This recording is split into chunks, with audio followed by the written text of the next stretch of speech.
હવે આ તો સિલસિલો ચાલ્યો. 15-20 દિવસ થયા એટલે શેઠાણી કે હાંસ હવે 10 દી રહ્યા. આવો નિયમ એણે તુલસીજીને જળ ચડાવવાનો મર્યાદા માર્ગી હતા કે એક બ્રાહ્મણને પ્રસાદ લેવડાવવાનો કે 5 માળા કરવાનો, આવો નિયમ લીધો. હવે 15-20 દી પછી ઉઠ્યા તો રોજતા ચાકડા ઉપર હોય કુંભાર. તે દી નહોતા, આગા પાછા થાય, પાણી નહીં મોઢામાં નાખવાનું ત્યાં. અને શેઠને એવી કોટેવ મારી જેમ ઉડતા વેત જેવું દાંતણ પહેલાં તો કરતા ને, દાંતણ કરે ને કોગળા કરતાં કરતાં ધોતિયાથી મોઢું લોઠીને આવી જાય. ચા લાવો જલ્દી કે, ત્યાં પણ શેઠાણીએ તૈયાર જ રહે. શેઠાણી બૂમ પાડે, હાલો ચા. શું ચા ચા બોલ બોલ, નથી ઓલો કુંભાર દેખાતો હોય કે. એમ કરતાં અડધો કલાક થયો. શેઠાણી ક્યાં હવે તો મારા ઉપર હમણાં જળ ઉમશે કે. શેઠ તો ઉઘાડા પગે ધોતી પહેરેલી દોડતા. તો પહેલાંના જમાનામાં છે લાજ કાઢતા ગામમાં, એટલે કુંભારણે તો લાજ કાઢી હતી. એ કે હો બેટા ક્યાં ગયો છગનો? એ કે ખેતરમાં પાણી વાળવાનું નહોતું ને તો આજે આવ્યો નહોતો માણા, એટલે એ કે રાતના ન્યા ગયા છે, હવે આવશે પાણી વાળી લે તો. અને માટી લાવવાની એટલે ખોદવાનું હતું એ કે, એટલે ગધેડાઈ લઈ ગયા છે ભેગા. પહેલાં છે ને આવું બધું નહોતું.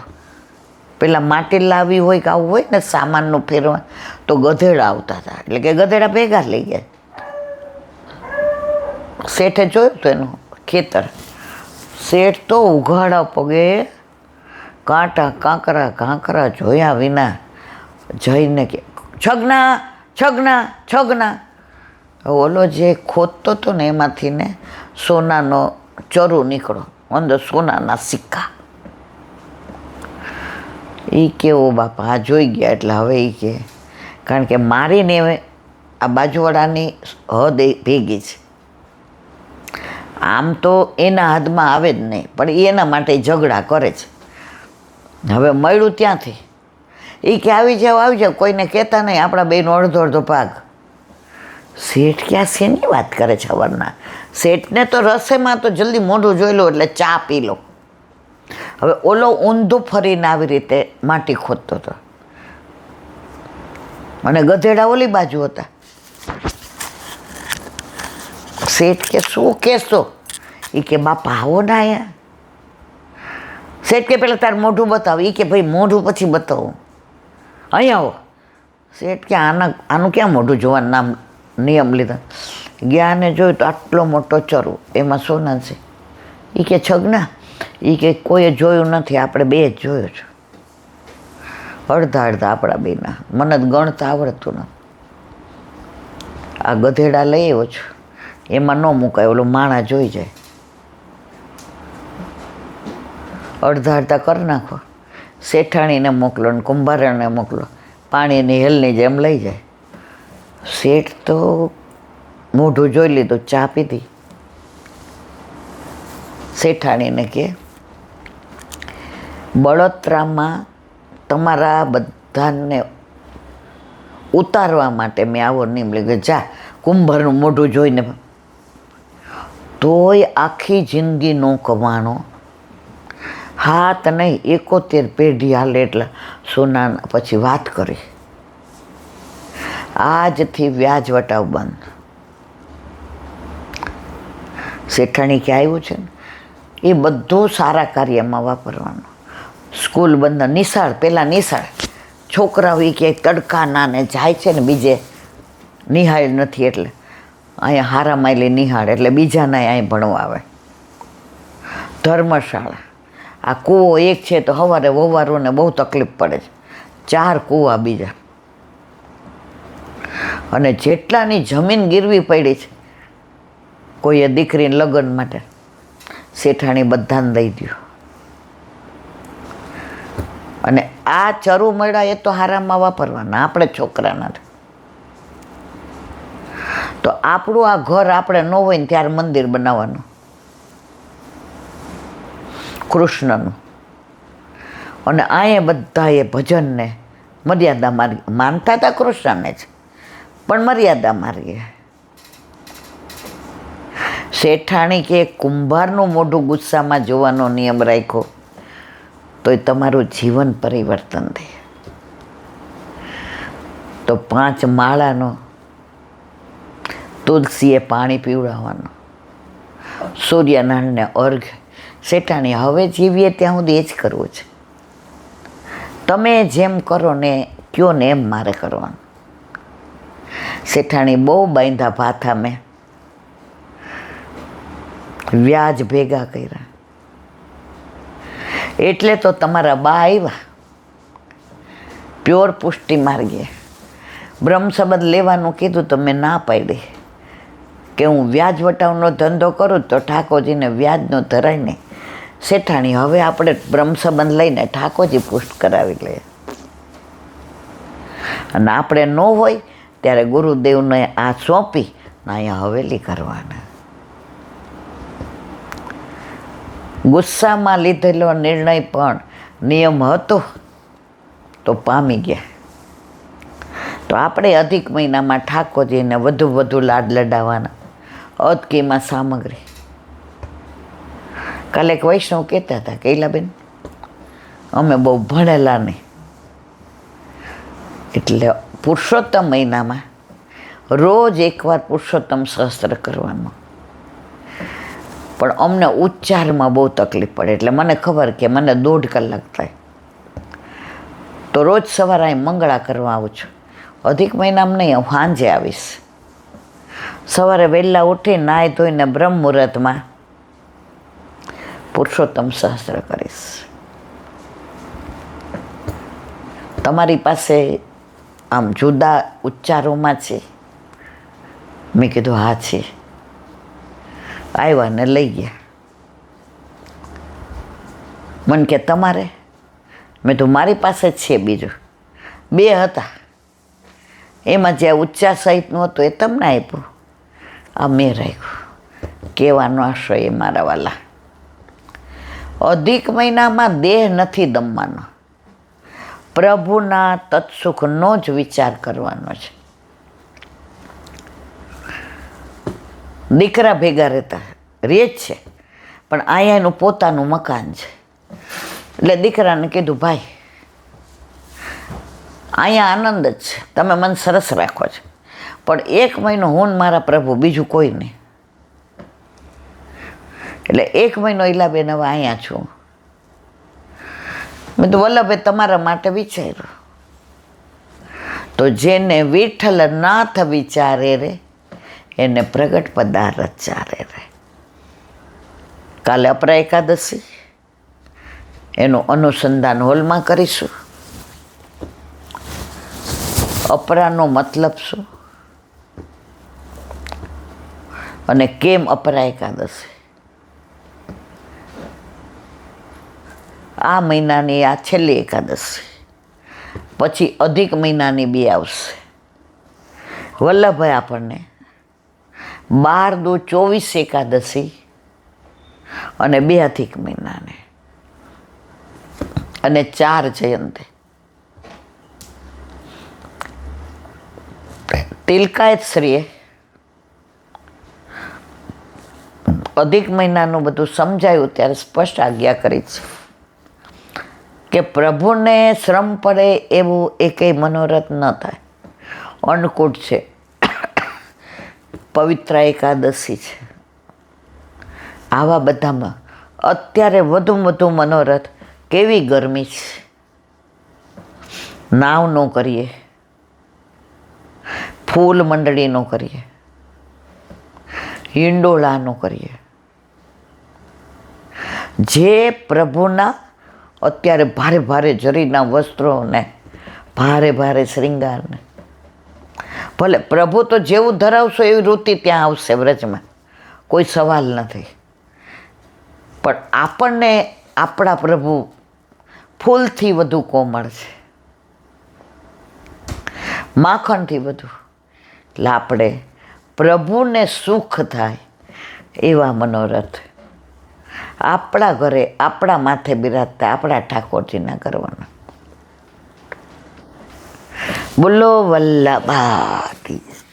દસમ સ્કંદ પૂજ્ય જીજીના યુગલ ચરણારવિંદમાં દંડવત પ્રણામ. હમણાં બધું લૌકિક ઘણું બધું હોય છે, એટલે મજબૂરીનું બીજું નામ મહાત્મા ગાંધી.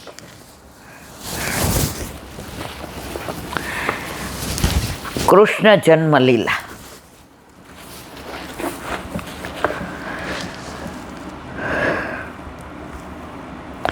જેના જીવનમાં દિશા જડે તે આખરે તેની મંજિલ સર કરીને રહે છે. 4 દિશાઓ આપણને ચૌરાહા આવે ને. હવે આપણને ખબર નથી કે આપણી મંજિલ પૂર્વ, પશ્ચિમ, ઉત્તર કે દક્ષિણ બાજુ. જો ખબર છે તો મંજિલ મળી જાય, પણ જો દિશા ભટકી ગયા તો મંજિલ ના મળે. આપણે અનંત જન્મોથી ચાલતા રહ્યા છે. જ્યારથી જીવને શરીર મળ્યું છે ત્યારથી તે ચાલ્યા જ કરે છે. આપણી આ ગતિને ચાલવું ન કહેવાય, ભટકવું કહેવાય. ચારે બાજુ ભટકીએ મંજિલ વિનાનું. ઓલા નાના હતા ને પછી ડમ્બેસને એવું કરાવે એક્સરસાઇઝને, પછી એમાં જો ડોંગા વેડા કરીએ ને થોડાક વાતો કરીએ ને. એટલે અમારે એક સર હતા તો ગ્રાઉન્ડમાં 4 ઓલા મરાવડાવે આંટા. એટલે એકવાર મારો વારો આવી ગયો. શું કામ? પેલા ડમ્બેસ નહીં કરતા હતા તો હાથમાંથી પડી ગયો. એટલે નાના હોય એટલે છોકરાઓને શું, એટલે બેનપણી કે તારે ડમ્બેસ સરસ છે એ કે હળવા લાગે, તું મને તારા આપી દે. એટલે હું ખેંચવા મેં ના મારા નહીં. હવે જોઈ ગયા, જાઓ 2 કે 5 આંટા મારો. કાંઈ કારણ વિનાના 5 આંટા માર્યા. એને ચાલવું ન કહેવાય, એને મંજિલ વિનાનું ભટકવું. આપણે 84 લક્ષ્યોનીમાં કેમ ફરીએ છીએ મારા વાલા? મંજિલ નથી ખબર, દિશા ભૂલી ગયા છે. કૃષ્ણને પામવાના બદલે ચારે બાજુ ભટકીએ છીએ. જે એક દિવસ પોતાના ગંતવ્ય સ્થાનમાં પહોંચે છે તે ચાલે છે, આપણે ચાલતા નથી, ભટકીએ છીએ. જે દિવસે હરિની કૃપા થાય તે દિવસે દિશાઓ પ્રસન્ન થઈ જાય છે. ક્યાં ચાલવું અને ક્યાં પહોંચવું એનો સીધો રસ્તો મળી જાય છે, પછી તેને ભટકવું પડતું નથી.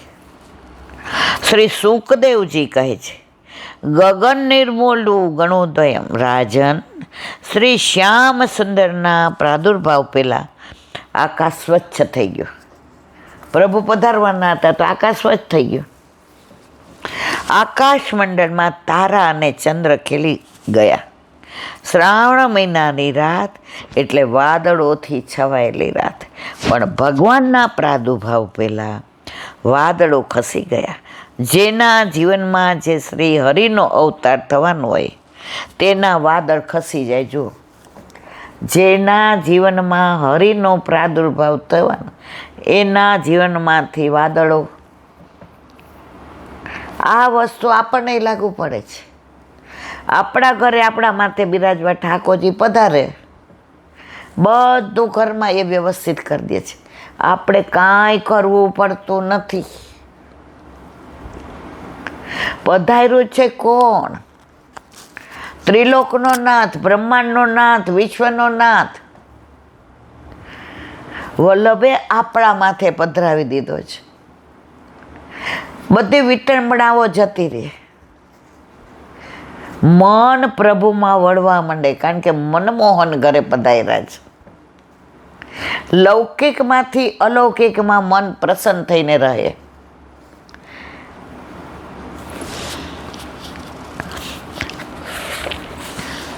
જેના જીવનમાં શ્રી હરિનો અવતાર થવાનો હોય તેના વાદળ ખસી જાય છે. આપણું આકાશ વાદળોથી છવાયેલું છે. પ્રભુ ન પધારે ત્યાં સુધી આપણે એવા જોઈએ, પંચાયત કરતા હોય ને ઘરમાં પટલઈ કરતા હોઈએ ને, આજુબાજુ બેસવાય જતા હોઈએ ને, આવતા જતા ને આપણે બોલાવતા હોઈએ ને, કીટી પાર્ટીમાં જતા હોઈએ ને, કેટલી ટીવીની સિરિયલો, આમ જ જીવન બગાડી નાખતા હોઈએ છે. પણ પ્રભુ પધારે. હવે આપણી બેનપણી એમ કે ભાણાજી બનાવશ, તો આપણે કહી હજી મને નથી આવડતી, એટલે મારા ઘરે આવજે ને, 2-3 દી તું મારી યાર કરીશ ને તને આવડી જશે. હવે માળા જે શીખ્યા એટલે ફૂલની વ્યવસ્થા કરવાની. ફૂલ લાવ્યા તો લીલું જોઈએ, સમર્પણ કરવાનું હોય તો તુલસીજી જોઈએ. આખો દિવસ સંસારમાં રહ્યા છતાંય હોઈએ આપણે શ્યામની સાથે.